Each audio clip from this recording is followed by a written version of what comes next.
Okay बच्चों, तो last class में हम इलेक्ट्रिक फील्ड देख रहे थे, डिराइव कर रहे थे डिफरेंट डिफरेंट सिचुएशंस की। तो आखिरी में एक डिस्क की इलेक्ट्रिक फील्ड डिराइव करी थी। आखिरी क्लास तक जो भी चीज हुई थी, आई होप कि सबको क्लियर है। अपन आज है ना डिस्क के बाद है ना इनफाइनाइट प्लेट की इलेक्ट्रिक फील्ड डिराइव करेंगे, पर इनफाइनाइट प्लेट की पहले उसको फाइनाइट की डिराइव करेंगे, बाद में इनफाइनाइट में कन्वर्ट कर लेंगे। ठीक है, पहले इनफाइनाइट की डिराइव करेंगे, बाद में इनफाइनाइट कन्वर्ट कर लेंगे। और एक स्क्वायर रॉड वाला क्वेश्चन आपको मैंने होमवर्क दिया था, उसका सॉल्यूशन आई होप मैंने आपको ग्रुप पे भेजा होगा। अगर मैंने नहीं भेजा है तो मैं आज भेज दूंगा। ठीक है, स्क्वायर रॉड का एक क्वेश्चन मैंने आपको होमवर्क दिया था, तो उसका सॉल्यूशन जो है मैं आपके ग्रुप पे सेंड कर दूंगा। ठीक है, चलिए तो एक अगला क्वेश्चन करते हैं अपन। हमारे पास एक प्लेट है, एक हमारे पास प्लेट है, प्लेट एज इफ की एक रेक्टेंगुलर सरफेस है, रेक्टेंगुलर सरफेस है। और जो रेक्टेंगुलर सरफेस है, ये जो मैं ले रहा हूँ रेक्टेंगुलर सरफेस, थोड़ा सिंपल चीजें हो जाए, अपन थोड़ा आसानी से कर पाए, इसके लिए मैं ना इसकी एक साइड है ना इन्फिनिटी ले रहा हूँ। सर मैं हेडिंग क्या डालनी है? हेडिंग अपन लिखवा रहा हूँ मैं। अच्छा, स्क्वायर का मैंने आंसर भेजा था, आप बोल रहे ग्रुप पे, तो यह स्क्वायर वाला रॉड का क्वेश्चन का मैंने भेजा था, तो आप देखिएगा उसको।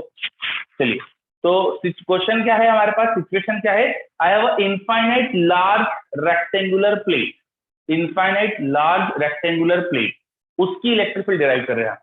सो electric field due to infinite large rectangular plate. My plate is uniformly charge, my plate is uniformly charge, तो इसकी पूरी सरफेस पे बिल्कुल एक जैसा चार्ज डिस्ट्रीब्यूटेड है। It is uniformly charge. अगर ये यूनिफॉर्मली चार्ज है तो इस पे जो चार्ज पर यूनिट एरिया है, चार्ज पर यूनिट एरिया, उसको मैंने सिग्मा बोला। सिग्मा क्या है यहाँ पे, चार्ज पर यूनिट एरिया या surface charge density, surface charge density, surface charge density का मतलब चार्ज पर यूनिट एरिया। ठीक है, तो ये प्लेट की जो विड्थ है वो फाइनाइट है, वो इनफाइनाइट नहीं है, तो ये विड्थ मैं आपको W दे रहा हूँ। और अभी मैं आसान क्वेश्चन के लिए इसमें सिमेट्रिकल पॉइंट दे रहा हूँ जहां पे आपको इलेक्ट्रिक फील्ड निकालनी है। तो कोई पॉइंट P है यहाँ पर जहां पे आपको इलेक्ट्रिक फील्ड निकालनी है। इस प्लेट का डायग्राम में अगर तुमको टॉप से दिखाता तो थोड़ा आसान डायग्राम दिखता आपको। ये प्लेट कुछ ऐसी दिखती, इसकी विड्थ आपको मैंने W बताई है, और इसके एकदम मिड पॉइंट से परपेंडिकुलर टू द प्लेट यहाँ पे कहीं पे P पॉइंट है जहां पे आपको इलेक्ट्रिक फील्ड डिराइव करना है। इस P पॉइंट पे इलेक्ट्रिक फील्ड डिराइव करना है। और ये प्लेट एक्चुअली इनफाइनाइट जो लेंथ होगी ना, वो अगर टॉप से देखोगे तो आपको ये जो एज होगी जो परपेंडिकुलर टू बोर्ड है, दिस इज इनफाइनाइट। ठीक है, चलो अब इसकी वजह से P पर इलेक्ट्रिक फील्ड, फटाफट ट्राई करो जल्दी से एक बार, क्या आएगी। हाइट वाइट कुछ मान सकते हो आप, कुछ एज्यूम कर लेना, करो। Electric field due to large plate, yes बिल्कुल सही ट्रिक। बेसिकली इस प्लेट को अपन क्या कर सकते हैं, लंबी लंबी बहुत सारी रॉड्स का कलेक्शन है ये, है ना, बहुत सारी पैरेलल रॉड्स का कलेक्शन है, तो रॉड्स की इलेक्ट्रिकल को इंटीग्रेट करके कर लेंगे अपन, करो।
Need to find electric field at the point P due to a rectangular large plate.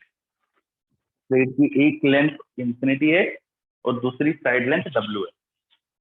Symmetrical point दिया है मैंने, और सिंप्लिसिटी सिमेट्रिकल पॉइंट दिया।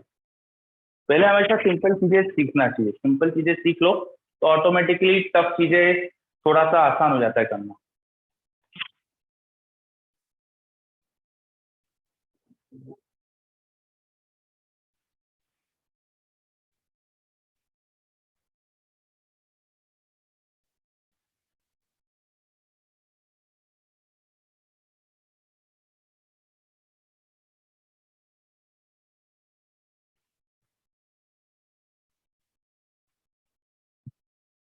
आप लोग करिए, मैं भी थोड़ा सा स्टार्ट करता हूँ।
चलो थोड़ा सा मैंने स्टार्ट करा है। देखिए अब ध्यान दीजिएगा यहाँ पे मैंने क्या करा, ये जो सिमेट्री वाला पॉइंट था, यहाँ से परपेंडिकुलर वाला जो पॉइंट आ रहा था इस प्लेट पर, इस पॉइंट से एक्स डिस्टेंस पे जाके यहाँ पे डीएक्स की विड्थ काटी। तो 3D वाले डायग्राम में कुछ ऐसा दिखेगा कि यहाँ से हम एक्स पे जाके डीएक्स की ऐसी विड्थ ले रहे हैं, तो डीएक्स की विड्थ की ऐसी स्ट्रिप कट होगी, इनफाइनाइट लेंथ की स्ट्रिप होगी। वो इनफाइनाइट लेंथ की स्ट्रिप या टॉप व्यू में एक छोटा सा सेक्शन दिखेगा यहाँ पे अपन को। इस छोटे से सेक्शन में जो रॉड जैसी दिखेगी मुझे, उस रॉड की इनफाइनाइट लेंथ है, उस रॉड पे जो भी चार्ज डेंसिटी है लैम्डा, लीनियर चार्ज डेंसिटी, पहले तो वो निकाला मैंने। तो लैम्डा निकालने के लिए मुझे इस रॉड का चार्ज निकाल सकता हूँ, sigma into area of the rod. Area हो जाएगा जो भी इसकी लेंथ है एल इंटू डी एक्स, ये इसका एरिया हो जाएगा। ये विड्थ अगर डीएक्स है और एल अगर लेंथ है तो एल डीएक्स इसका एरिया होगा। तो सिग्मा इंटू एरिया ये हो गया चार्ज बाय लेंथ। अब लेंथ से लेंथ तो कैंसिल हो गई, तो सिग्मा डीएक्स बचा। तो linear charge density lambda for this rod is sigma dx. क्या ये समझ में आया? सिग्मा डीएक्स आ गया लैम्डा। फिर अब छोटी सी इलेक्ट्रिक फील्ड इस रॉड की वजह से जो है वो ऐसी डायरेक्शन, ये लेंथ अगर आर है तो 2 के लैम्डा बाय आर होगी। समझ में आ रहा है कि नहीं? Is it clear? चलो ऋत्विक का तो क्लियर हो रहा है, ऋत्विक बोल रहा है। चलिए आई होप बाकी सबको भी क्लियर है, मनीष को भी क्लियर है, ठीक है। और कोई? चलो किसी को कोई डाउट नहीं है इसका मतलब? ओके, किसी को कोई डाउट नहीं है। सर मुझे लेमड़ा में डाउट है सर। तो पूछो ना। Lambda is charge density, linear charge density. वो Yes, निकालने के लिए मैंने चार्ज बाय लेंथ कर दिया।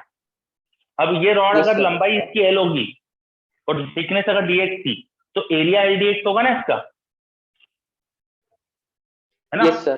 सिग्मा इंटू एरिया ये हो गया चार्ज बाय लेंथ कर दो तो चार्ज पर यूनिट लेंथ आ गया। Yes, sir. ठीक है, चलो तो चार्ज पर यूनिट लेंथ आ गया।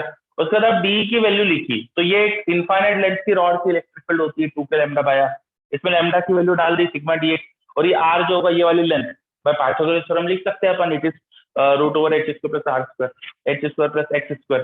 ठीक है, अब मैंने ये इलेक्ट्रिक फील्ड का cos theta component perpendicular electric field आएगी, सिमेट्री से इलेक्ट्रिक फील्ड यहाँ होना चाहिए, क्योंकि ऐसे ही एलिमेंट यहाँ लेता उस इलेक्ट्रिक फील्ड इस डायरेक्शन में आती, दोनों की मिलकर ऊपर आती, तो सिमेट्री से समझ में आ रहा है नेट ऊपर ही आने वाली है, परपेंडिकुलर टू प्लेट आ रही है, तो ई नेट इसका इंटीग्रेशन होगा परपेंडिकुलर कंपोनेंट का।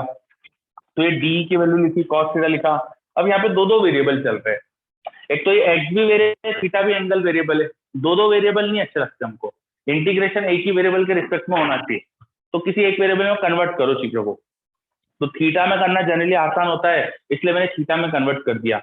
मैंने एक्स और एच और थीटा का रिलेशन लिखा, तो X cos X and theta differentiate करा, डी एक्स हो गया X sec square theta D theta, ये उठा के अब सब्स्टिट्यूट कर दूंगा मैं, है ना, तो सब्स्टिट्यूट कर दो बस, 2k सिग्मा dx हो जाएगा मेरे पास h sec square theta D theta, एक कॉस थीटा भी लिखा हुआ था ऑलरेडी ऊपर, whole thing divided by root over H square plus x square, यहाँ x को डाल दो h टेन थीटा, तो H square plus H square tan square theta, H square से एच स्क्वायर थीटा, रूट ले लेंगे तो x सेक थीटा, ये x से h गया, एक सेक थीटा से एक थीटा गया, एक sec theta into tan theta बचा, सेक इंटू कॉस बचा, सेक इंटू कॉस हो जाएगा 1।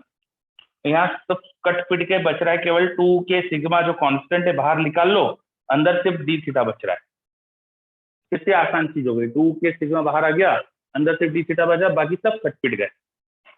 अब डी थीटा छोटा सा एंगल था ये वाला, तो पूरी प्लेट को कवर करने के लिए कहाँ से कहाँ जाना पड़ेगा, तो रॉड के इस कोने से, ये जो प्लेट है इसके एक कोने से दूसरे कोने तक, मान लो ये टोटल एंगल यहाँ 2 अल्फा बन रहा था, टोटल 2 अल्फा एंगल था, आधा आधा एंगल अल्फा अल्फा मान लो, तो अगर इस कोने तक का एंगल ये अल्फा था, इस कोने तक का एंगल अगर अल्फा था, तो लिमिट हो जाएगी माइनस अल्फा से प्लस अल्फा, माइनस अल्फा से प्लस अल्फा, बस कुछ नहीं, अब लिमिट पुट कर दो, तो डी थीटा का इंटीग्रेशन थीटा, थीटा में लिमिट डालो 2 अल्फा आ जाएगा, तो ई नेट कितना आ गया ये हमारे पास 4k सिग्मा अल्फा, ये फाइनली आंसर आ गया भाई, डी थीटा का थीटा लिमिट डाला 2 अल्फा, तो ये आ गया।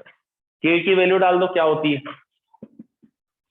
4k सिग्मा, k की वैल्यू 1/4 पाई एप्सिलॉन नॉट होती है, ठीक है, और बस ठीक है, 1/4 पाई epsilon naught into sigma alpha, तो ये 4 से 4 कैंसिल हो जाएगा, तो आंसर आ रहा है sigma by epsilon naught into alpha by pi, sigma by epsilon naught into alpha by pi, ये फाइनली आंसर आ गया प्लेट की इलेक्ट्रिक फील्ड।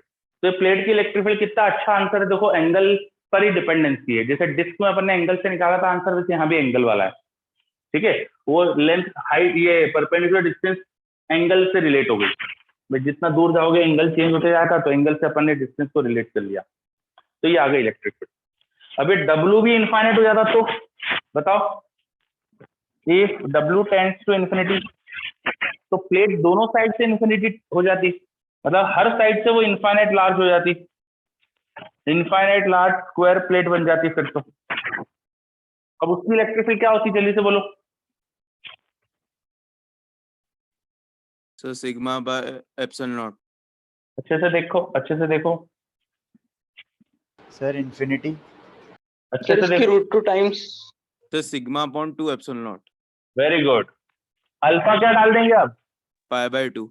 वेरी गुड, है ना, ये वाला कोना अगर इन्फिनिटी है तो ये अल्फा 90 डिग्री हो जाएगा ना, तो this alpha will tend to 90, और अल्फा को पाई बाय 2 डालो, तो इलेक्ट्रिक फील्ड आ जाएगी सिग्मा बाय 2 एप्सिलॉन नॉट। तो समझ में आ रहा है सिग्मा बाय 2 एप्सिलॉन नॉट क्यों आई है, हमने कभी और भी देखा था क्या ये,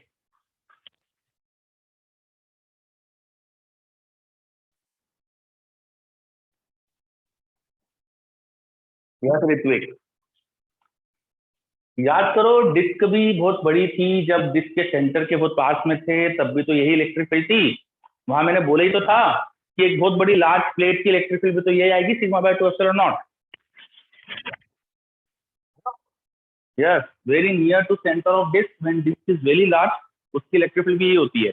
तो डिस्क के बहुत क्लोज जाओगे तो डिस्क ऐसा नहीं लगेगा कि हर तरफ से इन्फिनिटी है। तो वो इस प्लेट, स्क्वायर प्लेट और डिस्क में फर्क क्या दिखेगा फिर? अगर इनफाइनाइट प्लेट या इनफाइनाइट डिस्क है तो दोनों में कोई फर्क ही नहीं होगा। तो इसलिए इलेक्ट्रिक फील्ड सेम भी आना चाहिए, भाई लॉजिकली भी सेम आना चाहिए थी, और आ भी रहा है आंसर। आ रहा समझ में? चलो, आई होप कि सबको क्लियर है। अब अगला क्वेश्चन, अब अगला होमवर्क क्वेश्चन है आपके लिए, ये होमवर्क है, ठीक है। यहां पर एक मेरे पास सिलेंडर है, एक मेरे पास सिलेंडर है जिसकी लंबाई इंफिनिटी है, ये इनफाइनाइट लेंथ का सिलेंडर है, इनफाइनाइट लेंथ का सिलेंडर है। अब इस सिलेंडर का कुछ एरिया मैंने इस प्लेट से कवर कर दिया, इस प्लेट को मैंने कर्व करके उसके कर्व एरिया पे लगा दिया सिलेंडर के। तो मैंने सिलेंडर का कुछ एरिया मेरी जो प्लेट थी ना उससे कर्व कर दिया, ये जो हमारी प्लेट थी उससे कर्व कर दिया, ऐसा, लाइक दिस,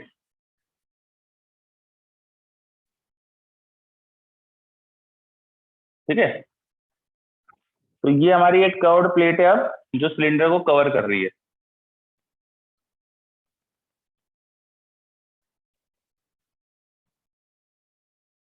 लाइक दिस, ठीक है।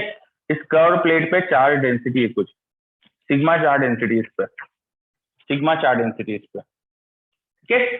चलो, अब इस सिलेंडर की सेंटर पे, सिलेंडर के सेंटर पे इलेक्ट्रिक फील्ड बताना है। On the centre of cylinder, cylinder का सेंटर जो भी उसके बीच में होगा वहां पे आपको इलेक्ट्रिक फील्ड बताना है। Electric field magnitude at centre, समझ लीजिए। और ये जो कर्व्ड सरफेस है वो सेंटर पे 2 अल्फा का एंगल बना रही थी, 2 अल्फा का एंगल, ये आपको मैंने एंगल बता दिया कि 2 अल्फा है, दिस एंगल इज 2 अल्फा, है ना।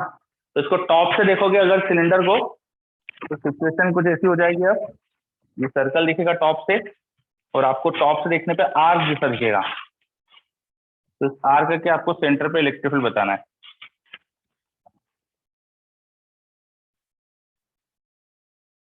बोलो, हो जाएगा? हो जाएगा कि नहीं? बोलो। Sir we try. अभी नहीं, होमवर्क करना है ना, होमवर्क में करके लाना है, ठीक है। Yes, very good. ओके, तो अब प्लेट की इलेक्ट्रिक फील्ड डिराइव कर ली हमने, ये सब हो गया क्या नोट? नेक्स्ट क्वेश्चन पे आऊं मैं।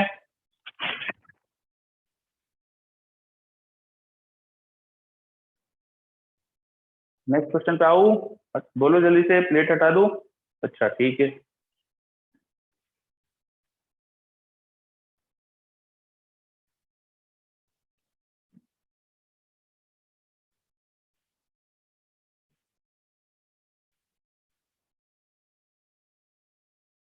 सर सिलेंडर वाला क्वेश्चन एक बार और समझा दीजिए। सिलेंडर, बेसिकली एक सिलेंडर था, उसकी कर्व्ड सरफेस पे प्लेट लगा दी, तो कर्व्ड सरफेस का कुछ हिस्सा एक प्लेट से कवर्ड है जिसपे चार्ज है, चार्ज डेंसिटी सिग्मा है, और ये सेंटर पे 2 अल्फा एंगल बना रही है। जब टॉप से देखोगे तो ऐसे आपको आर्क जैसे दिखेगी वो प्लेट, जो सेंटर पे 2 अल्फा एंगल बना रही है। रेडियस आर मान लेना, रेडियस इज कैपिटल आर, ठीक है। और आपको सेंटर पे इलेक्ट्रिक फील्ड बतानी है। चलो, ओके सर। तो ये प्लेट हटा रहा हूं मैं।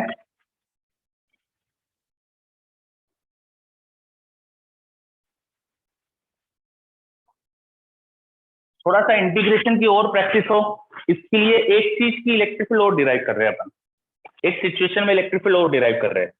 सो let's move to a portion of spherical shell.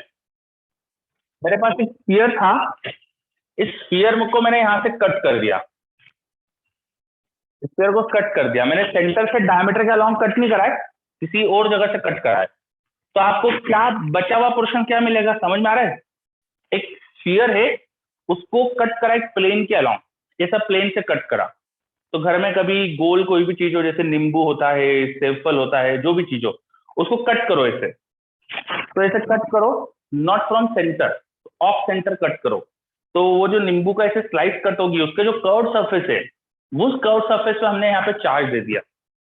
हाँ, बाउल जैसा कुछ बनेगा, यस, उस पर हमने चार्ज दे दिया। तो I have given a charge here and charge density sigma.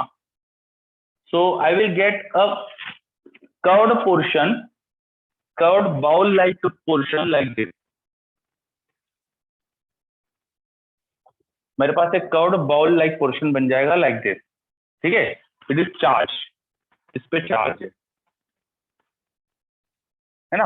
अब इसकी वजह से स्फीयर के सेंटर पे इलेक्ट्रिक फील्ड बतानी है, और हमें ये पता है कि रेडियस वेडियस यहाँ पे आर थी, और जो हमने पोर्शन कट करा है वो सेंटर पे सेमी वर्टेक्स एंगल जो बना रहा है यहाँ पे वो अल्फा है, ये एंगल अल्फा है। क्वेश्चन समझ में आ रहा है क्या? This will be a shell, spherical shell. एक हमारे पास सरफेस दिखेगी, curve surface in shape of sphere, sphere की सरफेस हमें दिख रही है, इसके ऊपर चार्ज दे दिया। अब इसकी वजह से सेंटर पे इलेक्ट्रिक फील्ड बताना है। तो electric field due to spherical shell at centre, electric field due to part of spherical shell at centre, spherical shell के सेंटर पे उसकी इलेक्ट्रिक फील्ड।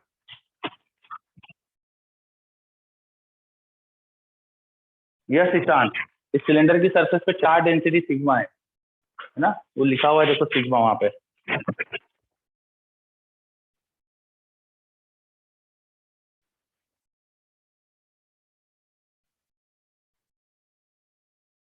चार्ज पर यूनिट एरिया सिग्मा दिया है। चलो अब ये शेल वाला क्वेश्चन समझो, कैसे अटेम्प्ट करें इसे बताओ।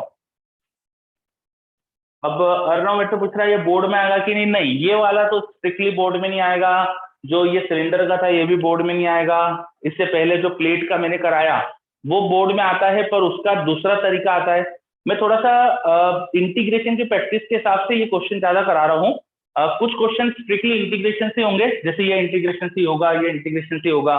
वो लार्ज प्लेट वाले क्वेश्चन को करने का दूसरा तरीका भी होता है, गॉस लॉ से। तो देखेंगे बाद में, अपन स्कूल में गॉस लॉ वाला तरीका प्रेफर करते हैं। यस, यहाँ पर अपन रिंग्स लेके कर सकते हैं। मैं ऐसा मान सकता हूँ बहुत सारी रिंग्स का कलेक्शन है, अलग अलग रेडियस की रिंग है ना। इस स्फेरिकल शेल को दो वर्टिकल ऐसे प्लेन से कट करो तो मुझे रिंग जैसे मिलेंगे। इन रिंग्स का कलेक्शन मान के अपन बना सकते हैं ये।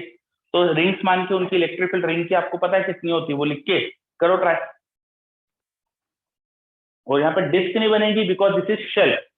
शेल मतलब अंदर से खोखली, hollow, there is only surface जिस पे चार्ज है, अंदर चार्ज नहीं है, तो डिस्क नहीं बोलेंगे, रिंग बोलेंगे।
चलो ये होमवर्क क्वेश्चन हटा रहा हूं मैं।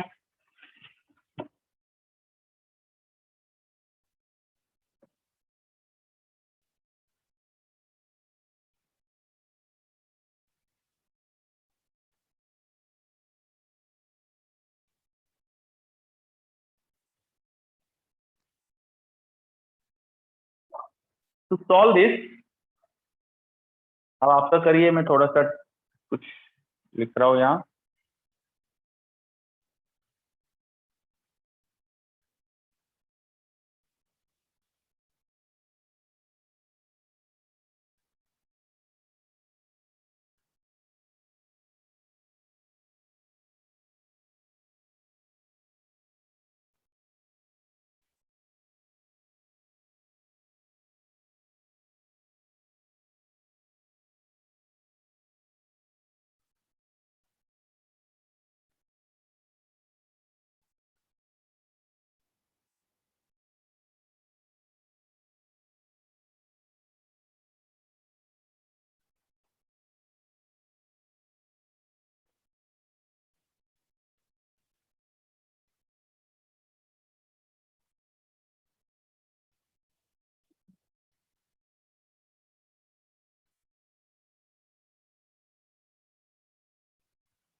चलो, ऋत्विक का आंसर भी आ गया। ठीक है, देखते हैं अपन ऋत्विक सही है कि गलत है।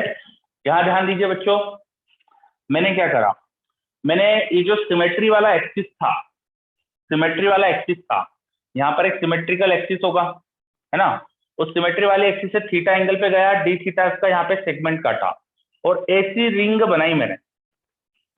मैंने रिंग कट करी, स्फेरिकल शेल की सरफेस पे मैंने एक रिंग कट करी, ऐसी रिंग कट करी कि जिसकी विड्थ दिख रही है are D theta, that's why वो सेंटर पे डी थीटा एंगल बना रही है, this angle is D theta. और ये सेंट्रल सिमेट्री वाला एक्सिस से थीटा एंगल पे जाके अपन ने रिंग कट करी है, रिंग को ऐसा पूरे सिमेट्रिक कट करा है। तो ये जो रिंग होगी इसका एरिया कितना होगा पहले तो ये लिखते हैं। ये उसकी थिकनेस जो दिखेगी मुझे आर डी थीटा दिखेगी, and circumference will be 2 pi are sine theta, because this length is R sine theta, है ना। अगर ये आर है, ये थीटा एंगल लिया था मैंने, तो इस आर का इधर कॉस थीटा, आर का इधर साइन थीटा। ये जो मैंने रिंग बनाई है, इस रिंग को मैं अलग से भी दिखा सकता हूँ आपको। वो रिंग को जिस तरह से दिखेगी आपको, उसकी कुछ स्लैंट सरफेस होगी and it should be like this. तो उसकी जो हमें सेंटर से एंगल दिख रहा है मुझे, स्फीयर के सेंटर से, वो थीटा है, ये आर था। तो उसकी जो मुझे रेडियस दिखेगी वो होना चाहिए आर साइन थीटा, और स्फीयर के सेंटर से जो इसकी डिस्टेंस दिखना चाहिए वो दिखना चाहिए मुझे आर कॉस थीटा। बोलो समझ में आ रहा है क्या ये मैंने रिंग कैसे कट करी है? सर आपने डायग्राम में 2 बार आर साइन थीटा लिख दिया। 2 बार आर साइन थीटा लिख दिया क्या? अच्छा हाँ, तो ये कॉस थीटा कर दो इसको। ठीक है, तो अब ये जो मेरी रिंग होगी, इसको अगर मैं कट करके ओपन कर देता, मैं इसको किसी जगह से कट करके सीधा ओपन कर देता, तो इसका एरिया क्या दिखता? Area of this small ring it should be width time circumference 2 pi are sine theta. ये होना चाहिए था ना इसका 2 pi are sine theta circumference into width. ये जो स्मॉल विड्थ दिख रही है मुझको, ये थी आर डी थीटा, तो ये एरिया होता। सही बात है क्या? देखो अच्छे से, ये क्लियर हुआ क्या छोटा सा एरिया इस रिंग का, है ना। चलो, अब अगर ये एरिया पता चल गया तो एरिया इंटू सिग्मा कर दूंगा तो चार्ज मिल जाएगा। इस रिंग पे जो छोटा सा चार्ज होगा वो हो जाएगा सिग्मा इंटू इसका एरिया। और अगर रिंग का चार्ज बताओ तो रिंग के एक्सिस पे किसी पॉइंट पे इलेक्ट्रिक फील्ड लिखना आसान होता है। नाउ इस रिंग के एक्सिस पे, इस रिंग की वजह से जो छोटी सी इलेक्ट्रिक फील्ड होगी डीई, वो लिख सकते हैं अपन। अब तो क्वेश्चन कुछ भी नहीं बचा है। डी होता है के क्यू एक्स, एक्स यहाँ पे हो जाएगा एक्सिस पे distance which will be R cos theta upon R square, ring की रेडियस का स्क्वायर, रिंग की रेडियस आर साइन थीटा है, एक्सिस की डिस्टेंस आर कॉस थीटा जो एक्स है उसका स्क्वायर, और इस टर्म की पावर आती थी 3/2, है ना। रिंग की इलेक्ट्रिक फील्ड के Q X upon X square plus are square plus x square की पावर 3/2। सही बात है? बोलो इसमें कोई डाउट? देखो अच्छे से, यस। अब थोड़ा सा ऐसे अरेंज कर लेते हैं, तो अब तो कुछ भी नहीं बचा है, फटाफट फटाफट हो जाएगा ये सब। तो देखो के को के रहने देते हैं, डी क्यू हो जाएगा sigma into d a. D a क्या था ये लिखा देखो, डी क्या था 2 pi r square sine theta D theta, 2 pi r square sine theta D theta, ये उठा के लिख देता हूँ 2 pi r square sine theta D theta, एक आर साइन थीटा और है यहाँ पे, आर कॉस थीटा और है यहाँ पे, होल थिंग डिवाइडेड बाय, ये नीचे क्या हो रहा है, डिनोमिनेटर में क्या बन रहा है, ये जल्दी बोलो, what is this, R cube. हाँ आर क्यूब बन रहा है ना, ये 3/2 पावर करके आर क्यूब आ जाएगा, ठीक है। तो ये आर का ऊपर देखो क्यूब है, नीचे भी क्यूब है, ये तो कट पिट गया, काट पिट दिया मैंने, क्या बचा फिर डी इक्वल टू 2 पाई के सिग्मा, 2 पाई के सिग्मा बाहर sine theta cos theta into D theta, एक 2 हटा दो यहाँ से, तो साइन थीटा कॉस थीटा को साइन 2 थीटा कर लेंगे अपन, इसका इंटीग्रेशन डी थीटा के साथ करना है अपन को, ये आ गया, ठीक है। और लिमिट क्या लगा देंगे, लिमिट हो जाएगी 0 टू अल्फा, बहुत सारी रिंग 0 एंगल से अल्फा एंगल तक में है, तो 0 टू अल्फा लिमिट हो जाएगी, तो बस डी पाई के सिग्मा साइन 2 थीटा का इंटीग्रेशन क्या हो जाता है cos 2 थीटा बाय 2, तो it should be cos 2 theta by 2, है ना। Limit 0 to alpha, limit put कर दो,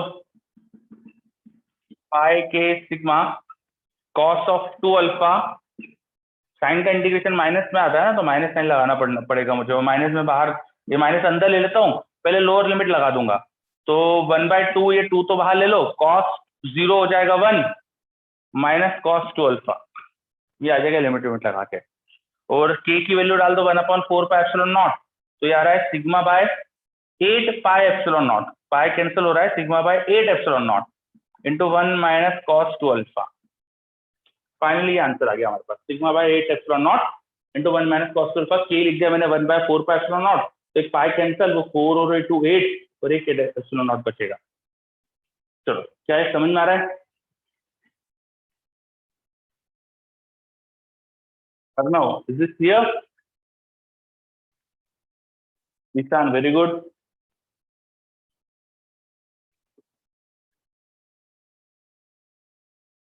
Arnav Paliwal, is this clear? DA का क्या बोल रहे हो आप अर्नव?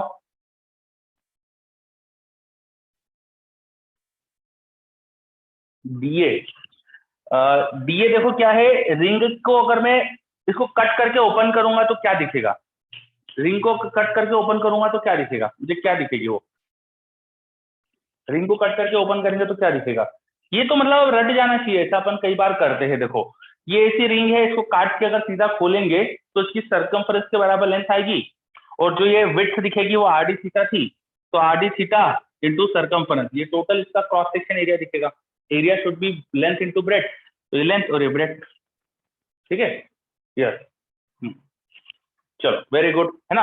अब ये रटो अच्छे से, मतलब ये सब ऐसी चीजें हैं जो बार बार करना पड़ती है, तो इनको है ना हर बार आपको जल्दी से आ जाना चाहिए, आपको खुद को जब करना पड़ेगा किसी क्वेश्चन में तो आपको ये आना चाहिए जल्दी से करके, तो इसलिए ऐसी चीजों में अपन को है ना मतलब कई बार यूज होने वाली है, तो इसको थोड़ा सा 1-2 बार अच्छे से समझ के फिर इसको याद ही कर लो कि ऐसा कर सकते हैं। चलो तो अपन ने पूरा इसकी इलेक्ट्रिक फील्ड डिराइव कर दी। अब ये बताओ मेरे पास पूरा हेमिस्फेरिकल शेल होता तो क्या आंसर होता, मेरे पास हेमिस्फेरिकल शेल होता, ये तो मैंने ऐसी शेल बनाई थी जो सेंटर पे अल्फा एंगल बना रही थी, अब मेरे पास पूरा हेमिस्फेरिकल शेल होता तो उसके सेंटर पे इलेक्ट्रिक फील्ड क्या बनती, एक स्फीयर है जिसकी सरफेस पे पूरा चार्ज है, एक स्फीयर को आधा काट दिया मैंने, एक स्फीयर को मैंने आधा काट दिया, और आधे स्फीयर पे चार्ज है आधे पे नहीं है ना, इधर का स्फीयर है ही नहीं, तो अब बचे हुए इधर के स्फीयर पे चार्ज था, तो बताओ इसका आंसर क्या था, इसमें अल्फा को क्या डाल देते, आधे स्फीयर के लिए अल्फा विल बी π/2, π/2 है ना, अल्फा को π/2 डाल देते हैं यहाँ पे, तो इसमें अल्फा π/2 डाल दो, अल्फा 90, तो cos 180 होता है -1, तो यहाँ -1 आता, माइनस और ये प्लस हो जाता तो 2 आ जाता, तो सिग्मा बाय 4 एप्सिलॉन नॉट, तो यहाँ इलेक्ट्रिक फील्ड होती सिग्मा बाय 4 एप्सिलॉन नॉट। चलो तो ये सब चीजें ऐसी याद रखना है अपन को, जो स्पेशल केसेस अपन बनाते हैं ये सब है ना जरूरत पड़ती रहती है हमको। तो एक हेमिस्फेरिकल शेल के सेंटर पे उसकी electric field sigma bye 4 epsilon not.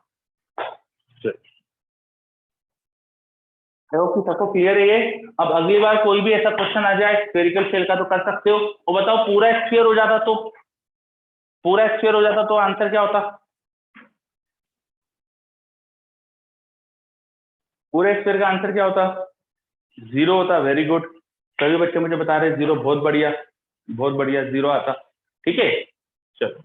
अच्छा, मैं इस क्वेश्चन को बदल देता और मैं अब आपसे ये पूछता कि इस स्फीयर के सेंटर पे नहीं, थोड़ा सा आगे या पीछे किसी पॉइंट पे अगर पूछता तो निकाल सकते हो क्या नेट इलेक्ट्रिक फील्ड कितनी आएगी?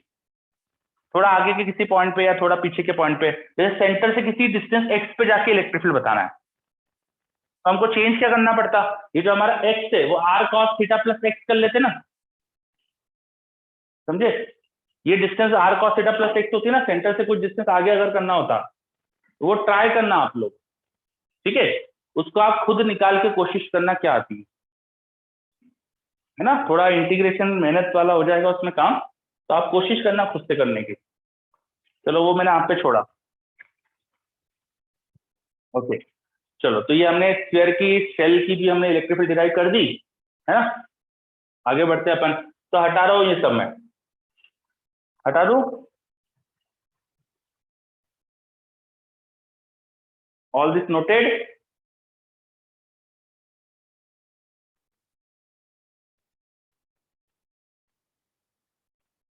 Yes, okay, very good.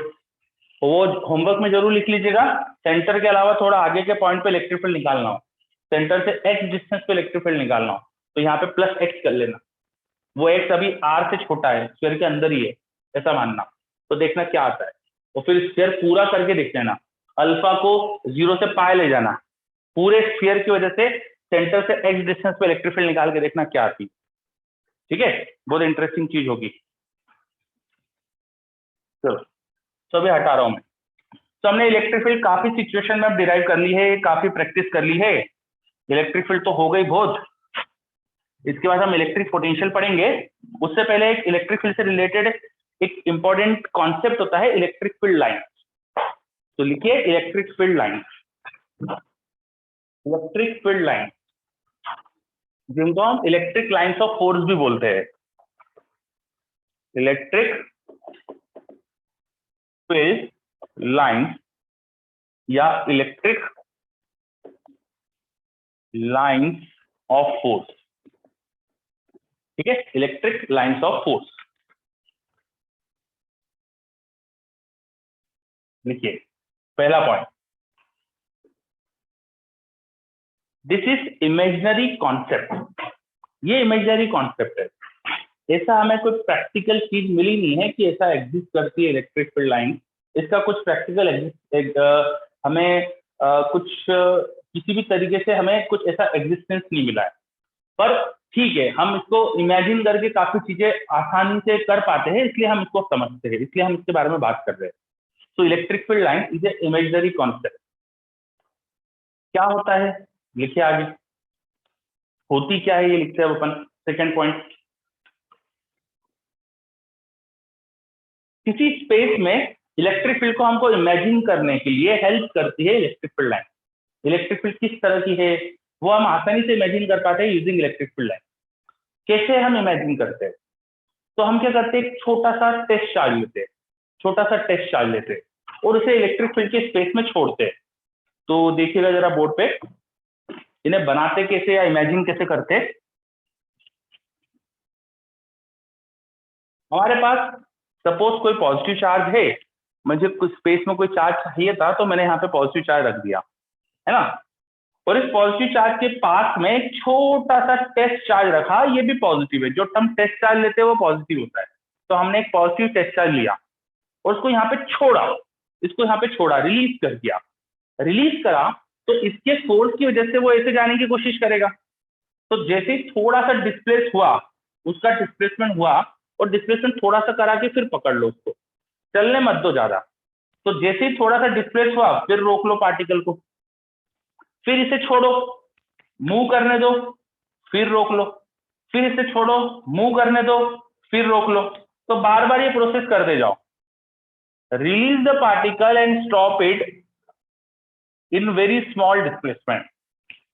Release the particle and stop it in very small displacement. तो जो उसका पाथ दिखेगा, जिस पाथ के अलॉन्ग वो चलेगा, बस इसे ही बोलते हैं हम electric field line, electric field line.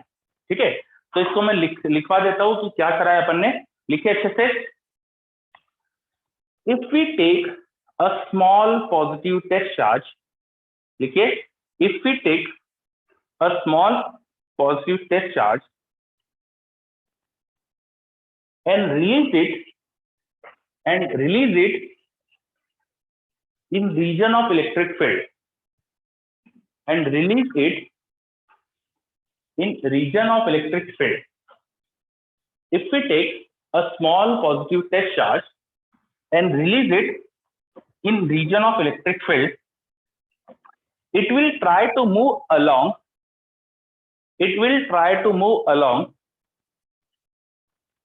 direction of electric field. It will try to move along direction of electric field. It will try to move along direction of electric field. After a small displacement, आगे लिखिए, after a small displacement, charge is again stopped. After a small displacement, charge is again stopped. After a small displacement, charge is again stopped. तो हमने करा क्या है, electric field के reason में charge लिया है, उसको छोड़ा, इलेक्ट्रिक फील्ड के डायरेक्शन में चला, थोड़ा सा डिस्प्लेसमेंट हुआ, उसको वापस रोक दिया। फिर आगे लिखिए, and the process is repeated, and the process is repeated, and the process is repeated. In this way, the path followed by charge, in this way, the path followed by charge is electric field line or electric line of force. In this way, the path followed by charge is electric field line or electric line of force. ठीक है, तो हम कर क्या रहे, समझ में आ रहा है? चार्ज को इलेक्ट्रिक फील्ड में रखो, छोड़ो, थोड़ा सा चले, रोक दो, फिर थोड़ा छोड़ो, चले, रोक दो, तो क्या होगा, बार बार इलेक्ट्रिक फील्ड की डायरेक्शन में चलेगा, तो हर लोकेशन पे इलेक्ट्रिक फील्ड के अलॉन्ग अपन चलते जाएंगे, हम हमेशा इलेक्ट्रिक फील्ड के अलॉन्ग चलेंगे। तो एक तरह से इलेक्ट्रिक फील्ड कहाँ से स्टार्ट होकर कैसे मूव कर रही है, किस डायरेक्शन में जा रही है, वो हमको समझ में आ जाएगा, है ना। इलेक्ट्रिक फील्ड एक पॉइंट से चलते चलते कैसी किस डायरेक्शन में चल रही है, उस इलेक्ट्रिक फील्ड के अलॉन्ग अपन एक्सेलरेट ना होते हुए धीरे धीरे चले, तो हमको कैसा चलना पड़ेगा, वो हम इमेजिन कर पाएंगे। आ रहा है क्या बात समझ में? बोलिए, इज दिस पॉइंट क्लियर? हाँ है ना, कुछ तो बताओ। तो बच्चे मुझे यस बोल रहे हैं, बहुत बढ़िया, है ना। सो हम स्पेस के हर पॉइंट से स्टार्ट करके ऐसे इलेक्ट्रिक फील्ड लाइन बना सकते हैं। अब एक पॉइंट चार्ज की बात करें, जैसे मेरे पास यहाँ पे एक पॉइंट चार्ज रखा था, इस पॉइंट चार्ज की बात करें, तो पॉइंट चार्ज की वजह से मैं किसी भी लोकेशन पे प्लस चार्ज को रखूं, तो हमेशा रेडियली आउटवर्ड डायरेक्शन में जाने की कोशिश करेगा, रेडियली आउटवर्ड डायरेक्शन में जाने की कोशिश करेगा, तो उसकी electric field line point charge की वजह से हमेशा ऐसी दिखेगी, हमें radially outward. So this is how we can imagine electric field lines produced by a point charge. एक पॉइंट चार्ज की वजह से इलेक्ट्रिक फील्ड लाइन कैसी बनती है वो हम ऐसे इमेजिन कर सकते हैं। अगर मेरे पास नेगेटिव चार्ज होता, मेरे पास एक नेगेटिव चार्ज होता मान लीजिए यहाँ पे, तो नेगेटिव चार्ज एक पॉजिटिव टेस्ट चार्ज को तो अपनी तरफ खींचता, है ना। तो अब की बार electric field line toward this charge आती, तो इसकी तरफ आ रही है, इसलिए हम एरो लगा देते हैं। We always use an arrow to indicate the direction of motion, उस पाथ पे किस डायरेक्शन में मोशन होने वाला है प्लस चार्ज का, उसे समझाने के लिए एक एरो लगा देते हैं। तो ये हो गया electric field line generated by a positive test charge, positive charge, ये हो गया electric field generated by a negative charge. ये इलेक्ट्रिक फील्ड लाइंस हो गई बाय अ नेगेटिव चार्ज, ये इलेक्ट्रिक फील्ड लाइन हो गई बाय अ पॉजिटिव चार्ज। क्या ये डायग्राम समझ में आ रहा है? बोलिए, यस, बहुत बढ़िया, है ना।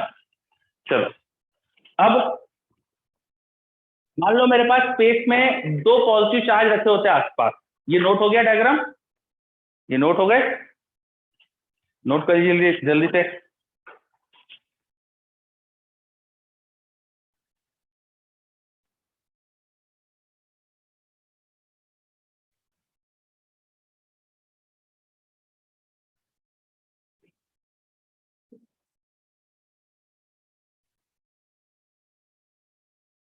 चलो चार्ज नोट हो गए हो अब तक? आसानी चीज है, प्लस चार्ज माइनस चार्ज बताना है, रेडियल लाइंस बनाना है, तो नोट हो गए होंगे अब तक। अब मान लीजिए मेरे पास दो प्लस चार्ज आसपास रखे थे, दो पॉजिटिव चार्ज आसपास रखे थे, तो उनकी इलेक्ट्रिक फील्ड लाइन कैसी होगी वो देखते हैं। मान लीजिए एक ये पॉजिटिव चार्ज था, इससे थोड़ी दूर पे एक और पॉजिटिव चार्ज था, ठीक है। अब अगर मैं यहाँ से किसी टेस्ट चार्ज को स्टार्ट कराऊंगा इस लोकेशन से, तो दोनों की वजह से उधर ही फोर्स लगेगा, उधर ही चले जाएगा पार्टिकल। तो यहाँ से इलेक्ट्रिक फील्ड लाइन तो मेरे को बिल्कुल ऐसी सीधी सीधी दूर जाती हुई दिखेगी। सिमिलरली यहाँ से स्टार्ट करूंगा तो इलेक्ट्रिक फील्ड ऐसी दूर जाती दिखेगी, है ना। किसी चार्ज से बहुत क्लोज देखेंगे तो उसकी वजह से चार्ज दूसरा हमेशा इसकी वजह से ही रिपेल होगा, बहुत स्ट्रॉन्ग इसकी इलेक्ट्रिक फील्ड होगी। किसी भी एक चार्ज के बहुत पास में खड़े हो जाएंगे तो दूसरे का इस पे इफेक्ट ज्यादा नहीं आएगा, इसी खुद की वजह से इलेक्ट्रिक फील्ड लाइन बनेगी। वैसे यहाँ पर भी इलेक्ट्रिक फील्ड लाइन इसी की वजह से बनेगी, लाइक दिस। लेकिन मान लो तुम यहाँ खड़े हो, इस लोकेशन पर खड़े हो, इस लोकेशन पे इसकी वजह से फोर्स लगेगा ऐसा ऊपर की तरफ, इस चार्ज की फोर्स पे लगेगा फोर्स ऐसा, तो नेट में ऐसा एंगल पे फोर्स आ जाएगा, ऐसे एंगल पे आ जाएगा। तो यहाँ से एंगल पे जाना चाहिए इलेक्ट्रिक फील्ड लाइन। तो हम अगर ऐसा पूरा ड्रॉ करें तो इलेक्ट्रिक फील्ड लाइन हमें किस तरह से दिखती है वो बनाते हैं अपन।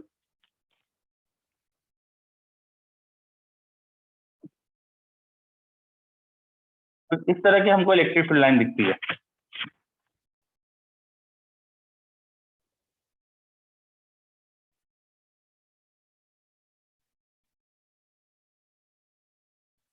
दोनों चार्ज की वजह से मिलकर इलेक्ट्रिक फील्ड लाइन कुछ इस तरह की क्रिएट हो जाती है।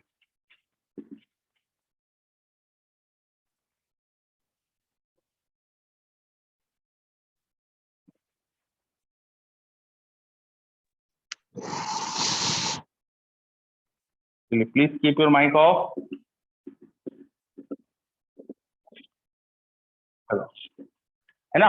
अगर कोई चार्ज को आप यहां रख दो तो इन दोनों की वजह से ही वो फोर्स वर्टिकल डायरेक्शन में फील्ड एक्सपीरियंस ऐसे एक्सपीरियंस करता है, हमने पढ़ा हुआ ऐसा, तो इस तरफ जाने लगेगा। इन दोनों के परपेंडिकुलर बाइसेक्टर पे फोर्स की डायरेक्शन एकदम परपेंडिकुलर हो जाती है। ऊपर देखेंगे तो पॉजिटिव चार्ज पे ऊपर ही फोर्स होता है, नीचे देखेंगे तो पॉजिटिव चार्ज पे नीचे फोर्स होता है। तो direction of electric field line इस तरह से होना चाहिए, परपेंडिकुलर बाइसेक्टर के अलाउंग। आ रहा है समझ में ये? बोलिए। Sir. दो चार्ज, हाँ, एकदम बीच में इलेक्ट्रिक फील्ड लाइन ही नहीं है क्योंकि यहाँ जीरो होगी। एकदम सेंटर पे मैंने फील्ड लाइन ही नहीं दिखाई क्योंकि वहां पे चार्ज रखेंगे तो कहीं मूव ही नहीं करेगा वो, तो इसलिए यहाँ पे बीच में इलेक्ट्रिक फील्ड लाइन दिखी ही नहीं है। ठीक है, यस। चलो, कोई डाउट? सर कुछ जो बोला? इलेक्ट्रिक फील्ड वाला जो आएगा वो तो एक पॉइंट आएगा ना, वो फिर से उतना बोलो, आएगा। फिर से बोलिए। सर जो जीरो इलेक्ट्रिक फील्ड वाला जो एरिया आएगा वो तो एक स्पेसिफिक पॉइंट आएगा ना सर, वो इतना बड़ा एरिया थोड़ा ना आएगा। बिल्कुल सही, एक स्पेसिफिक पॉइंट आएगा। और बट उससे थोड़ा पहले देखेंगे तो किसी एक की वजह से इलेक्ट्रिक फील्ड स्ट्रांग हो जाएगी और Sir. उससे थोड़ा बाद में इसकी फील्ड स्ट्रांग हो जाएगी। तो ऐसा कुछ दिख सकता है अपन को, जो यहाँ पे जाके गायब हो जाएगी। तो एकदम अपन को बीच में गायब होते दिखेगी ऐसा, है ना। बीच में चार्ज से मूव ही नहीं करेगा तो ऐसा दिख सकता है अपन को। ठीक है, और इसके आसपास देखेंगे तो ऐसा घूम जाएगी वो, समझे? Okay sir. पर ये कभी ऐसा स्टैंडर्ड नहीं है इस तरह से ड्रॉ करना कि एक ही लाइन पे दो एरो है, इसलिए हम इसको बनाते ही नहीं। हमें हमेशा हमारा कन्वेंशन है कि एक फील्ड लाइन पे एरो इलेक्ट्रिक फील्ड की डायरेक्शन बताता है। अब एक ही लाइन पे दो दो एरो की डायरेक्शन, ये कन्वेंशन हमको अच्छा नहीं लगता, इसलिए हम बनाते नहीं है। ये एक तरह से अनसेड कन्वेंशन है। वी ऑल नो कि यहाँ पे इलेक्ट्रिक फील्ड लाइन किस तरह से बनेगी, पर हम उसको ड्रॉ नहीं करते। ठीक है, चलो।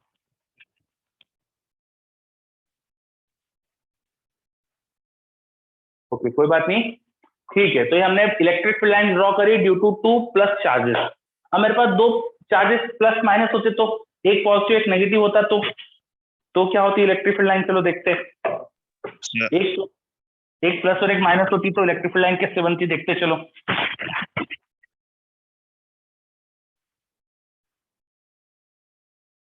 एक मेरे पास यहाँ पे पॉजिटिव चार्ज है, एक नेगेटिव चार्ज है।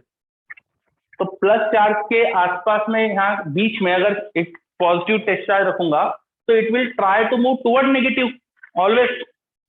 तो इलेक्ट्रिक फील्ड लाइन इस तरह से हो जाएगी बीच में, तो इसके आसपास और फील्ड लाइन बनाओ तो ऐसी बनने लग जाती है। देखो एकदम Sir, परपेंडिकुलर सेक्टर पे इलेक्ट्रिक फील्ड की डायरेक्शन हमेशा along the line joining charges आ जाती है लाइक दिस। हाँ बोलो, कोई कुछ बोल रहा है?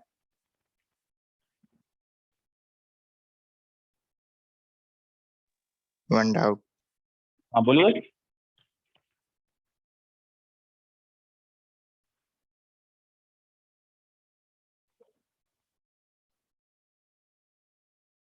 ये इस तरह से क्रिएट हो जाती है, जस्ट लाइक एक मैग्नेटिक डायपोल। आपने मैग्नेट डायपोल शायद सुना होगा, बार मैग्नेट सुना होगा। तो बार मैग्नेट की जैसे फील्ड लाइन दिखती ना, बार मैग्नेट में भी एक नॉर्थ, एक साउथ, नॉर्थ और साउथ पोल होते हैं। मैग्नेट के पोल भी कुछ चार्जेस जैसा ही बिहेव करते हैं। तो मैग्नेटिक फील्ड लाइन जैसे आपने पढ़ी होगी ना मैग्नेट की वजह से, वैसी कुछ यहाँ फील्ड लाइन दिखती है। सर हाँ बोलिए Ayush. Can I type my doubt? क्या? सर डाउट को टाइप कर दूं? हाँ बोलिए, कर दीजिए।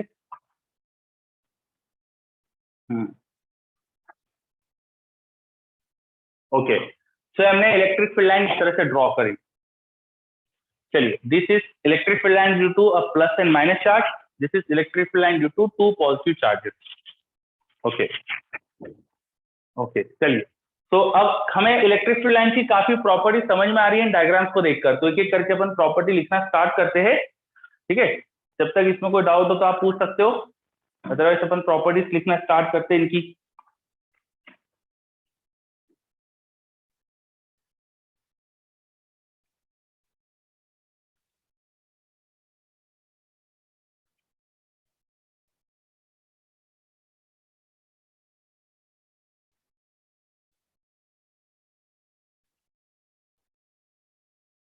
चलो, कोई डाउट आयुष? किसी को भी कोई डाउट?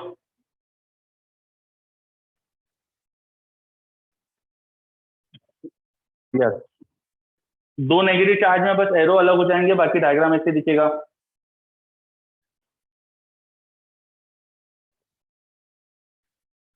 वेरी गुड, चलो सबको क्लियर है। तो हम स्टार्ट करते हैं, इनकी और प्रॉपर्टीज क्या होगी लिखना।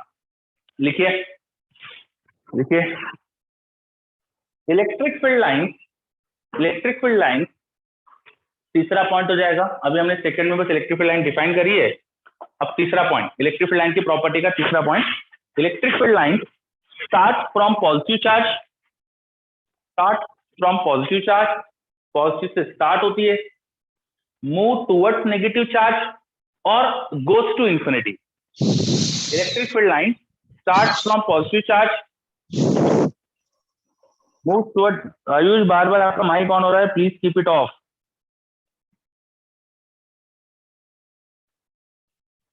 चलिए, electric field line start from positive charge, goes towards negative charge और मूव अप टू इंफिनिटी।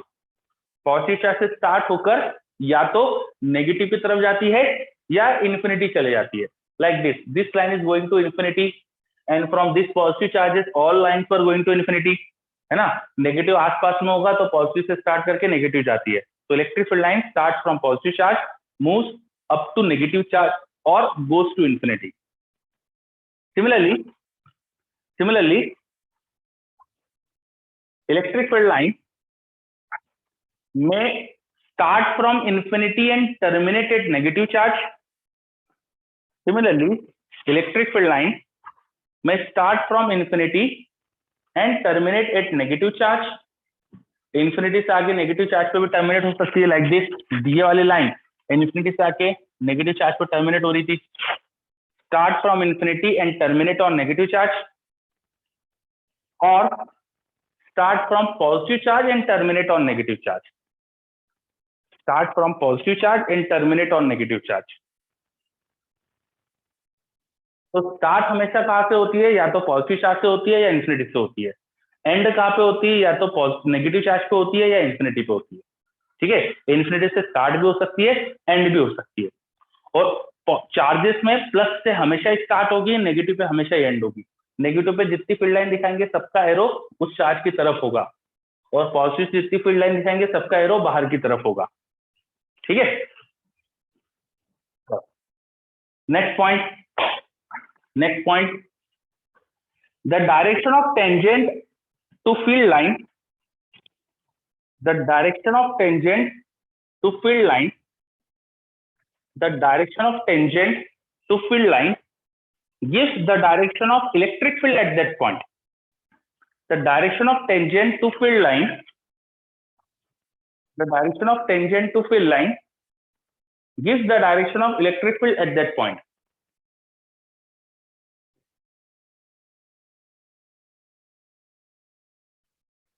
किसी पोजीशन पर हमने इलेक्ट्रिक फील्ड लाइन जब बनाई थी तो हमने करा क्या था, हमने एक पॉजिटिव स्टेट चार्ज को छोड़ा था, वो छोड़ेंगे जस्ट रिलीज करेंगे तो इलेक्ट्रिक फील्ड के अलॉन्ग तो चलेगा, जिधर फोर्स होगा उधर ही डिस्प्लेसमेंट होगा, तो उसका मूवमेंट जिस डायरेक्शन में होने वाला है वही तो उसका पाथ होगा, and that is direction of electric field, that's why the tangent to electric field line should be along the electric field, the tangent of electric field line should be along electric field. किसी भी point पर, जैसे इस point पे मुझे electric field ढूंढना है, उसकी डायरेक्शन होगी इस डायरेक्शन में, इलेक्ट्रिक फील्ड की direction along the tangent to electric field line. चलिए, आई होप कि ये सबको क्लियर है पॉइंट। नेक्स्ट, अगला पॉइंट, फोर्थ हो गया था, उसके बाद fifth, two electric field line never intersect each other, two electric field line never intersect each other, two electric field lines never intersect each other. Two electric field lines never intersect each other. चलो, किसी को समझ में आ रहा है कि ऐसा क्यों होगा?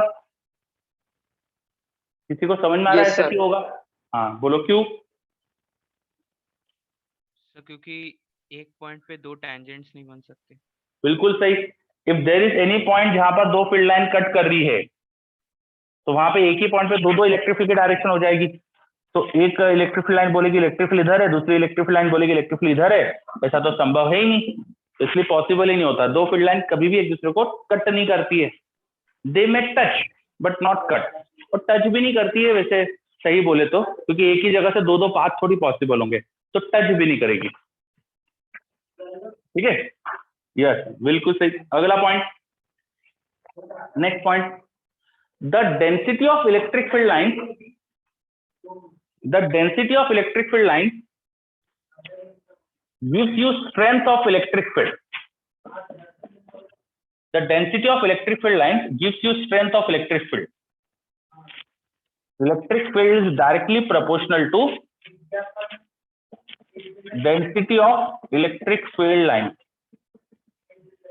इसका मतलब जिस रीजन में इलेक्ट्रिक फील्ड लाइन बहुत क्लोज है, फॉर एग्जांपल यहाँ देखो इलेक्ट्रिक फील्ड लाइन बहुत पास है, तो यहाँ इलेक्ट्रिक फील्ड स्ट्रांग है, यहाँ इलेक्ट्रिक फील्ड मान लीजिए पॉइंट ए था ये, तो ए की इलेक्ट्रिक फील्ड ज्यादा होगी, और यहाँ पे देखो इलेक्ट्रिक फील्ड लाइन उसी एरिया में, सेम एरिया में कम फील्ड लाइन है, ये पॉइंट अगर बी है तो इलेक्ट्रिक फील्ड पॉइंट बी पे कम होगी, electric field at point B is less than electric field at point A.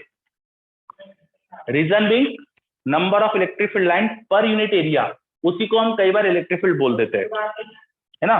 We define electric field as number of electric field line divide by area. इस तरह से electric field लिखने के लिए हमें जो एरिया लेना होता है वो फील्ड के आपको परपेंडिकुलर लेंगे। अब तुम यह इलेक्ट्रिक फील्ड की डायरेक्शन ये है और तुम उसी के पैरेलल एरिया ले लो, तो उससे तो फील्ड लाइन क्रॉस ही नहीं करेगी ना। कोई जैसे यहाँ पर ऐसा एरिया ले ले तो उसको तो इस एरिया से तो कोई इलेक्ट्रिक फील्ड दिखेगी नहीं, जाते हुए फील्ड लाइन दिखेगी नहीं, तो वो बेचारा बोल देगा फील्ड ही नहीं है, जबकि फील्ड तो है यहाँ पर। तो एरिया जो लिया जाता है हमेशा वो इलेक्ट्रिक फील्ड के परपेंडिकुलर लिया जाता है। क्या ये समझ में आ रहा है? Electric field is also called density of electric field line. समझ में आ रही है? ये पॉइंट समझ में आया?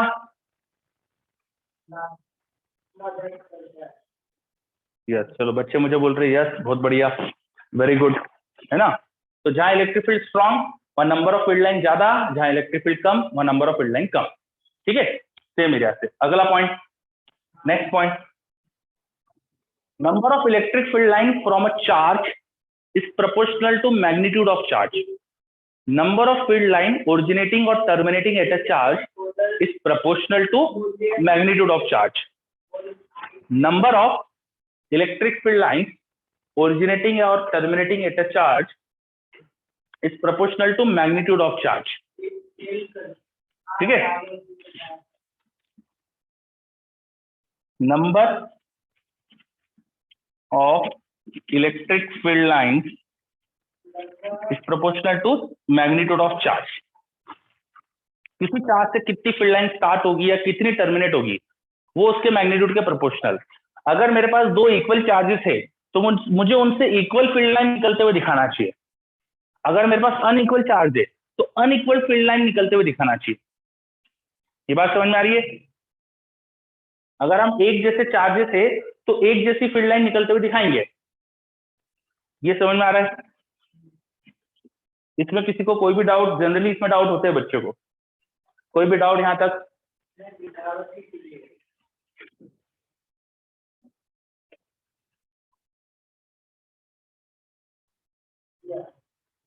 चलो, कोई डाउट नहीं इसमें?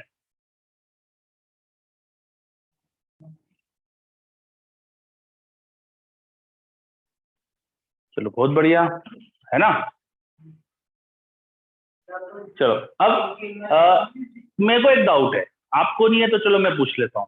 ठीक है यार, एक चार्ज से तो मैं तो कितनी भी फील्ड लाइन स्टार्ट करके नहीं दिखा सकता क्या?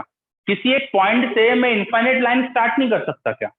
तो ऐसा क्यों हो रहा है कि number of field line proportional to charge? मैं तो इनफाइनाइट लाइन बना सकता हूँ ना।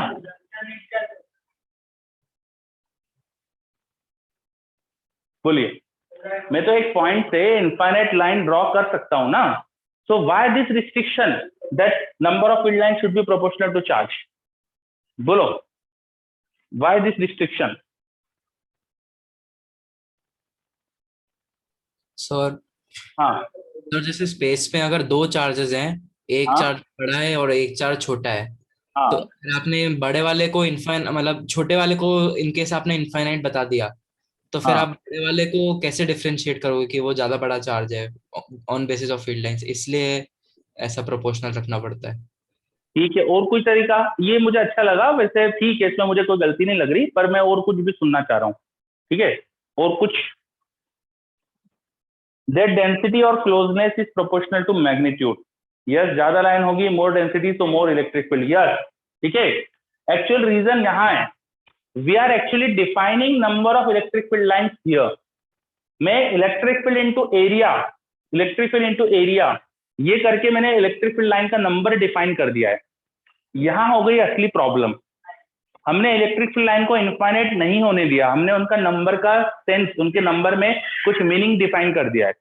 सो now electric field can not be infinite in number because there number by area should give you electric field. That's why अब आपको area into electric field number of field line मिलेगा। और area किसी छोटे से चार्ज के आसपास किसी आर रेडियस में आप कितना एरिया ले सकते हो? 4πr², स्फेरिकल एरिया मानोगे तो। और इलेक्ट्रिक फील्ड कितनी ले लोगे? यूनिफॉर्म होगी, Q/K/r²। मल्टीप्लाई कर दो तो आपको फील्ड लाइन का नंबर मिल जाएगा। तो आप नंबर निकाल के देखना, वो नंबर आता है, ये प्रोपोर्शनल क्या एग्जैक्टली वो नंबर आता है Q/ε0। The number of field lines starting from a charge, terminating at a charge, वो एग्जैक्टली आ जाता है Q/ε0। ठीक है, बिकॉज ऑफ दिस। बात समझ में आई?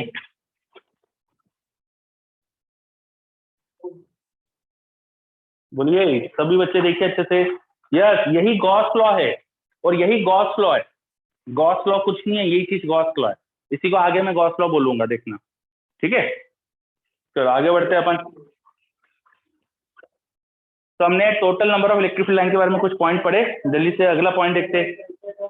Next point, in case of electrostatic situations, in case of electrostatic situations, electrostatic situations का मतलब क्या भाई? जहां चार्जेस का फ्लो नहीं हो रहा है ना। इन केस ऑफ इलेक्ट्रोस्टैटिक सिचुएशंस,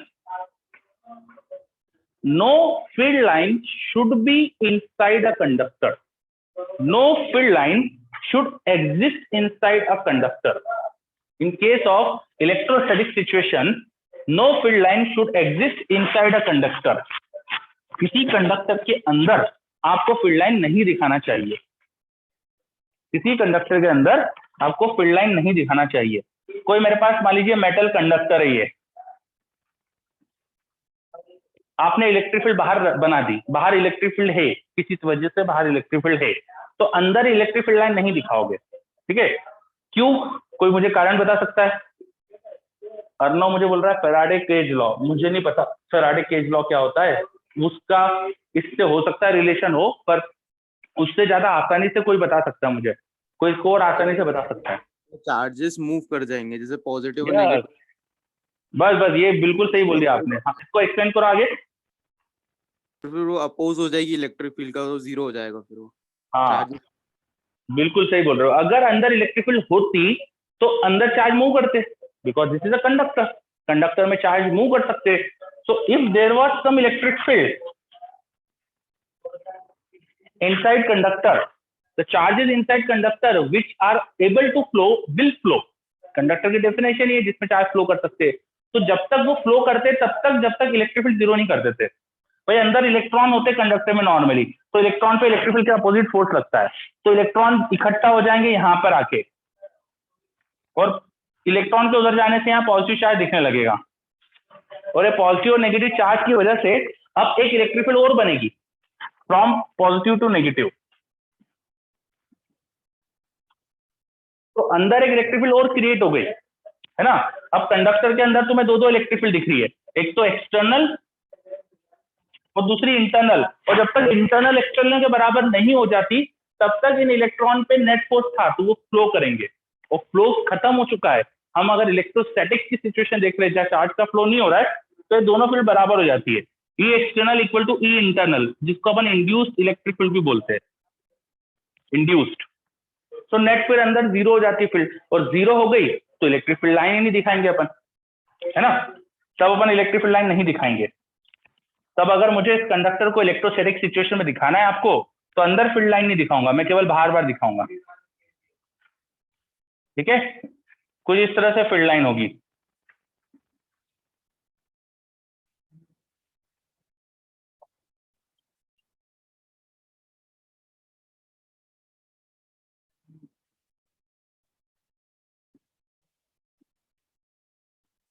चलो कुछ ऐसा होगा कंडक्टर के अंदर फील्ड लाइन। भाई बाहर तो दिखेगी, अंदर नहीं दिखेगी। अंदर फील्ड लाइन देखो मैंने दिखाई नहीं, और ये बाहर मैंने इलेक्ट्रिक फील्ड लाइन दिखाई है, ठीक है। चलो क्या ये समझ में आ रहा है? अर्नव क्या पॉइंट, क्या दिक्कत है इसमें?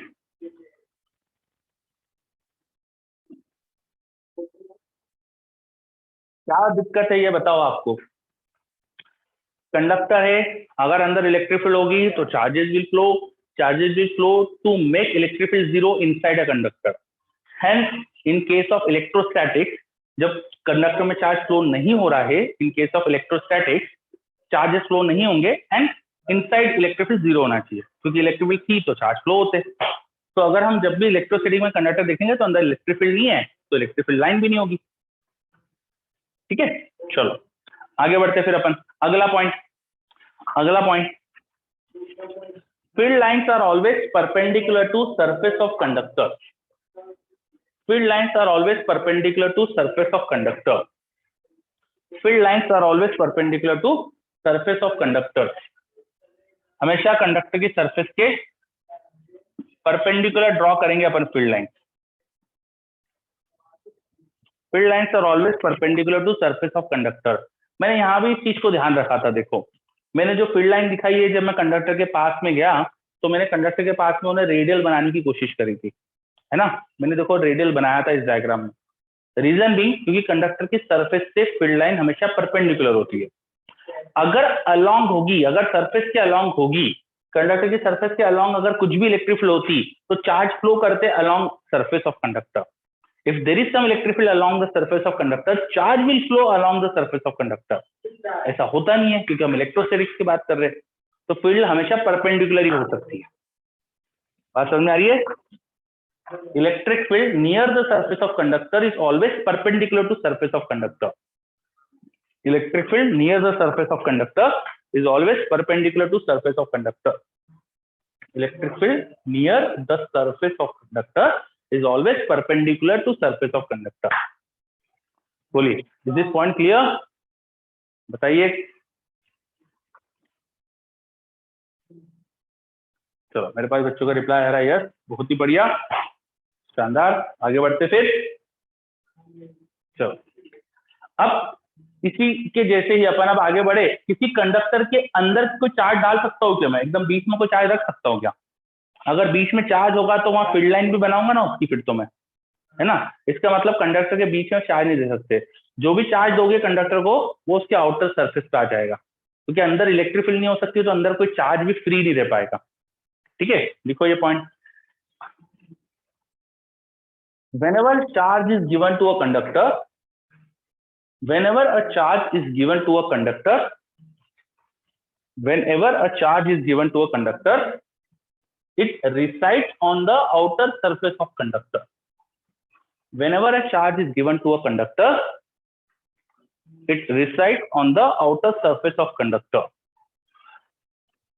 उसके अंदर कभी चार्ज नहीं दे पाओगे, क्योंकि क्या होगा, जैसे मान लो तुमने जबरदस्ती चार्ज रखने की कोशिश करी अंदर. ठीक है, आपने कोशिश करी किसी कंडक्टर के अंदर चार्ज रखने की, तो ये कोई कंडक्टर था जिसमें तुमने चार्ज रखने की कोशिश करी, किसी ने प्लस चार्ज उठा के रख दिया जबरदस्ती, तो कंडक्टर के अंदर तो खूब सारे इलेक्ट्रॉन है. वो सारे इलेक्ट्रॉन इसको आके घेर लेंगे चारों तरफ से. सारे इलेक्ट्रॉन बोलेंगे हमने तुमको चारों तरफ से घेर लिया है ना. वो पिक्चरों वाला सीन बन जाएगा. सारे इलेक्ट्रॉन इसको चारों तरफ से घेर लेंगे, और जितना इसका पॉजिटिव चार्ज था, जब तक वो जीरो नहीं दिखता, इलेक्ट्रॉन इससे आके चिपकते जाएंगे, और ये इलेक्ट्रॉन इसको इतना दबा देंगे, इतना इसको क्लब कर देंगे, इसके ऊपर आके इकट्ठा हो जाएंगे कि बाकी के इलेक्ट्रॉन को अब इसका असर ही नहीं दिखेगा. जब तक इलेक्ट्रॉन को इसका असर दिख रहा, वो इसकी तरफ आते जाएंगे और उसको ऊपर पूरा इकट्ठा करके इसका असर खत्म कर देंगे, तो नेट ये जीरो हो जाएगा. और सारे इलेक्ट्रॉन ऐसे इसकी तरफ आ गए, तो हमको फिर सरफेस पे पॉजिटिव चार्ज दिखने लगेगा. जितना आपने यहाँ प्लस चार्ज डाला था, वो सारा ऐसा लगेगा जैसे कि बाहर फ्लो होके आ गया, और वो आउटर सरफेस पे डिस्ट्रीब्यूट हो जाएगा. तो whenever a charge is given to a conductor, it always resides on the outer surface of conductor. क्या ये बात समझ में आई? सर हाँ सर एक डाउट है. बोलिए.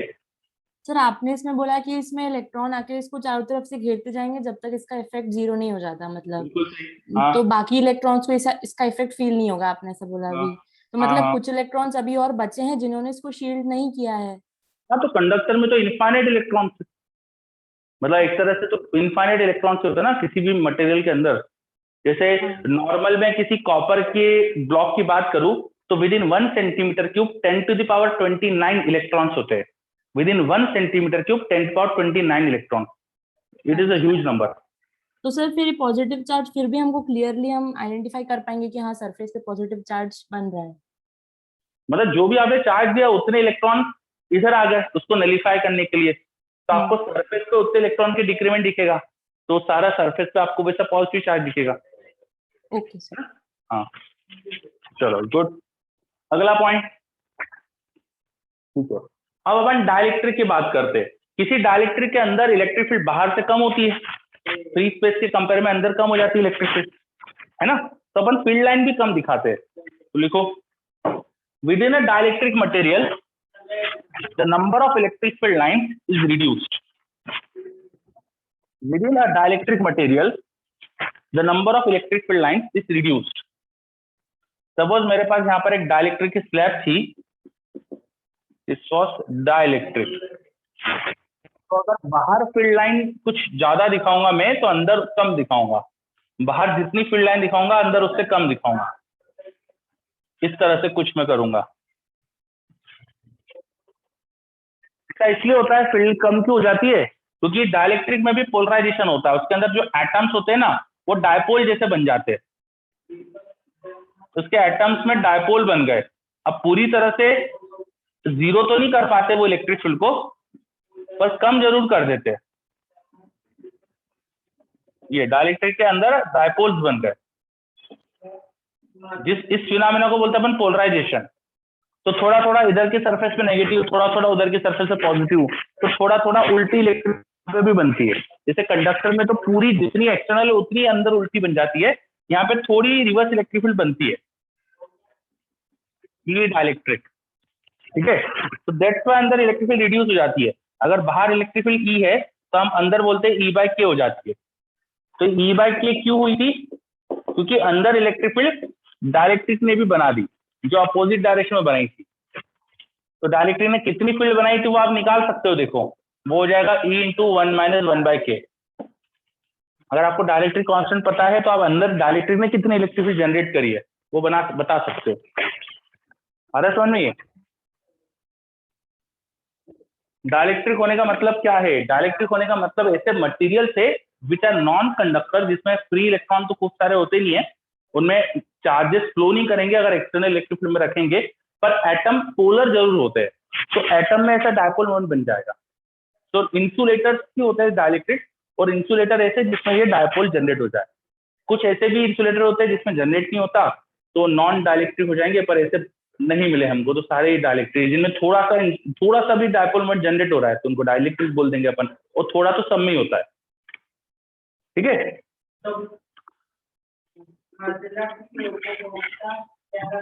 चलो तो ये अपन ने बात करी कि डाइलेक्ट्रिक के अंदर फील्ड लाइन कम दिखाएंगे। देखो बाहर मैंने फील्ड लाइन ज्यादा दिखाई और अंदर मैंने कम दिखाई है, रीजन क्योंकि अंदर इलेक्ट्रिक फील्ड कम हो जाती है। चलो अगला point, next point, electric field line never forms close loop. Electric field line never forms close loop. ऐसा कभी नहीं होगा कि एक पॉइंट से स्टार्ट करके इलेक्ट्रिक फील्ड लाइन घूम फिर के वहीं आ जाए। इस तरह की इलेक्ट्रिक फील्ड लाइन एग्जिस्ट नहीं करेगी इन केस ऑफ इलेक्ट्रोस्टैटिक। चार्जेस की वजह से जो इलेक्ट्रिक फील्ड बनती है वो ऐसा कभी नहीं होती। लिख लो, ये पूरा स्टेटमेंट लिखना, electric field line never forms close loop, साथ में लिखो produce by charges, produce by charges. कोई बता सकता है क्यों? तो बता सकता है क्यों होता है ऐसा?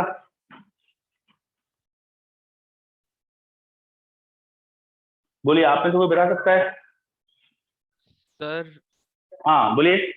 सर क्योंकि इलेक्ट्रिक फील्ड हमेशा पॉजिटिव से नेगेटिव की तरफ मूव करती है। और कुछ? और कुछ? या पॉजिटिव से इन्फिनिटी, है ना, या इन्फिनिटी से नेगेटिव। ठीक है, सही है। दूसरी चीज, इलेक्ट्रिक फील्ड लाइन कंजर्वेटिव होती है, कंजर्वेटिव फोर्स होती है इलेक्ट्रिक फील्ड का फोर्स, तो कंजर्वेटिव फोर्स के लिए कभी भी राउंड लूप पाथ नहीं आता। ठीक है, electric field is a conservative field, conservative field कभी भी राउंड लूप पाथ में आपको कोई वर्क नहीं देगी, वो जीरो वर्क देगी। तो जीरो वर्क देने के लिए ऐसा राउंड लूप पाथ हो ही नहीं सकती इलेक्ट्रिक फील्ड। ठीक है सर ऐसा ग्रेविटेशनल फील्ड में भी होगा ना? यार, ग्रेविटेशनल फील्ड में भी राउंड लूप पाथ नहीं होता, पर ग्रेविटेशनल फील्ड के लिए कोई ऐसा कॉन्सेप्ट नहीं फील्ड लाइन का। ठीक है, चलो very good. Okay, is this clear? ये सबको क्लियर अच्छे से? यार बहुत बढ़िया। चलो, तो आज अपन ने इलेक्ट्रिक फील्ड लाइन और उससे रिलेटेड प्रॉपर्टीज समझी। ठीक है, अब इन सब चीजों के ऊपर बेस काफी सारे क्वेश्चन बन सकते हैं, तो सब क्वेश्चंस को करने के लिए बस ये पॉइंट्स याद होना चाहिए जो भी अपन ने पढ़े। ठीक है, तो अब प्रैक्टिस करो, बिगिनर बॉक्स करो, बिगिनर बॉक्स 2, 3 दोनों हो जाएंगे। अपना इलेक्ट्रिक फील्ड कंप्लीट हो गया। ठीक है, कंजर्वेटिव वाला पॉइंट फिर से बता देता हूँ, इलेक्ट्रिक फील्ड कंजर्वेटिव है और कोई फोर्स कंजर्वेटिव होता है तो उसका राउंड लूप पाथ पे वर्क जीरो होता है। अगर इलेक्ट्रिक फील्ड कंजर्वेटिव है तो राउंड लूप पाथ बना नहीं सकती वो, अदरवाइज चार्ज को ऐसा घुमाने पे तुम्हें कुछ वर्क मिल जाएगा, तो जीरो वर्क आने के लिए राउंड लूप पाथ हो ही नहीं सकता। समझे? चलो चलिए, तो अपना ऑफिशियल टाइम भी हो गया है तो इसलिए अपन रुकते हैं। अब नेक्स्ट क्लास से हम स्टार्ट करेंगे इलेक्ट्रिक पोटेंशियल, पोटेंशियल एनर्जी। तो इसके लिए आपने जो वर्क पावर एनर्जी में कंजर्वेटिव फोर्स पढ़ा होगा, पोटेंशियल एनर्जी पढ़ा होगा, वो रिकैप करके आना, वो पूरा यूज होगा। ठीक है, हाँ बोलिए। सर राउंड लूप पाथ में आपने बोला कि मतलब वर्क जीरो होना चाहिए, हाँ, बट इसमें सर डिस्प्लेसमेंट तो जीरो ही हो रही है लूप में, तो फिर वर्क में तो डिस्प्लेसमेंट काउंट करते हैं ना, तो वर्क भी जीरो ही होना चाहिए राउंड लूप पाथ में। नहीं, जैसे फ्रिक्शन का वर्क राउंड लूप पाथ पे 0 नहीं आता ना, हाँ फ्रिक्शन बिल्कुल वैसे ही कुछ हो जाएगा यहाँ पे। आप जैसे से चल रहे हो उस पाथ के अलोंग, इलेक्ट्रिक फील्ड भी अलोंग पाथ ही है, तो you are doing some work, कुछ वर्क मिल जाएगा आपको यहाँ पे। Okay sir. ठीक है, चलो तो नेक्स्ट क्लास में हम कंजर्वेटिव फील्ड, नॉन कंजर्वेटिव, ये थोड़ा सा पढ़कर आना, जो भी 11th में पढ़ा था, पोटेंशियल एनर्जी पढ़कर आना है ना। हम पोटेंशियल स्टार्ट करेंगे और होमवर्क क्या है, बिगिनर बॉक्स 2, 3 ये दोनों पूरे हो जाएंगे, ये पूरा करके लाना है। मैं इनका सॉल्यूशन पोस्ट कर दूंगा, आज शाम को ही कर दूंगा। सर रेस्ट 2 कर सकते हैं? हाँ रेस 2 पूरी कर लीजिए, अब उसका सॉल्यूशन मैंने पोस्ट कर ही दिया है।